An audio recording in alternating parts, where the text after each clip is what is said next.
Hãy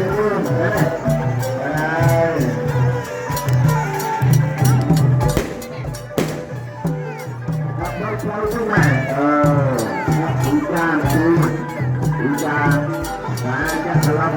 cho kênh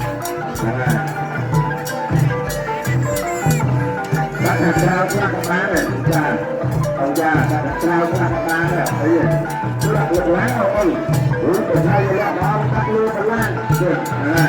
để không bỏ lỡ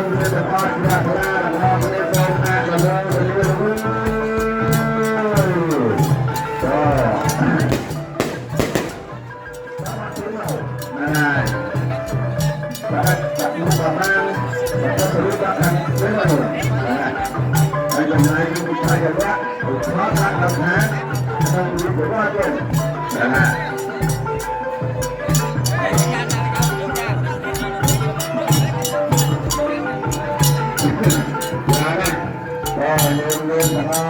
video hấp dẫn